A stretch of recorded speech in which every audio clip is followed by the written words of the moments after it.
And in terms of the challenge of taking our sense of ourselves and finding beneficial ways to expand it, to connect it to everything beyond my skin and beyond the name Dave, absolutely. Like we've already talked about, that's hard.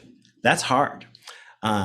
It's hard for a reason. The American Zen master, American Buddhist teacher, Jack Kornfield, likes to talk about us as ice cubes floating in water.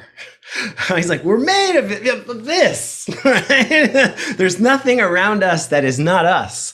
No matter what shape the ice cube is in, big, small, smooth, rough, it's still water. You know? And we have this challenge because we're being held together in that ice cube shape by fear, by insecurity, by confines of some of the stories that we've been told. Our language is very confining. It has an us and a them in it, right? It has subject and object. Our scientific methods, right, have an observer and the observed. There's a lot of duality built into how we have sorted this thing out for ourselves, how we've come to understand this, the story we're telling ourselves about this one unified thing. And sometimes that's okay. Like it's okay for me to know that this is coffee and not lie. But it's not okay when I start like looking at trees and thinking like, oh, well, they're different than me. They don't have feelings. I can just cut those down because I want to put a pool there. Right? But that story is very connected. And so last thing I'll say is to offer an alternative practice that you might enjoy, Karen, or that somebody else might enjoy. We kind of went for the jugular this morning with like a boom, boom, boom, like expansion of consciousness like that to the cosmic level. But a softer way to do it that I've really enjoyed is an old practice actually directly from the Dalai Lama. It goes like this. So first thing you do is you go find a cool people watching spot, like corner of a cafe in downtown, any place you're gonna see a bunch of people streaming by. Hunker down, right? Get comfortable.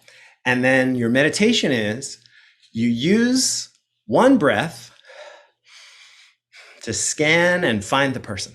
Right? So you're just scanning the crowd and just picking someone at random. Right? And then in the next breath, you breathe in like, oh, this person suffers just like me. You're just looking at this stranger walking by on the promenade.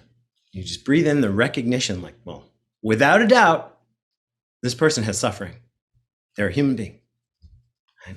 And then as you breathe out, you let them go with the well wish, like, ooh, that person wants to be happy too, just like me. I hope they can be happy today. And you breathe in their suffering and you breathe out happiness with them. And you recognize that even though they're a complete stranger, and maybe even from their appearance, they look nothing like you, that, ooh, I can always touch with one breath in, one breath out, that they are suffering and that they desire to be happy, that they are just like me. And then you let them go. You use the next breath to let them go and to find the next person. Let me tell you, if you do that for 20 minutes, something happens. It has broken me down to tears. It has made me like hysterically laugh where I had to like leave the cafe because I was worried people were going to think I was tripping. Because I was. Because it starts to break down, like doing that over and over again, very gently, starts to break down this, right? The part of my personality that's pushing it all away, believing that there's safety in this very small space, right? Putting up this wall, believing that there's safety behind it. And any practice that melts that ice cube produces then the feeling of being the ocean. Right? And so you'll end up sitting at that cafe being like, wow, I am experiencing a universal suffering. I am experiencing a universal desire to be happy. And holding it that way is much lighter. It's much lighter.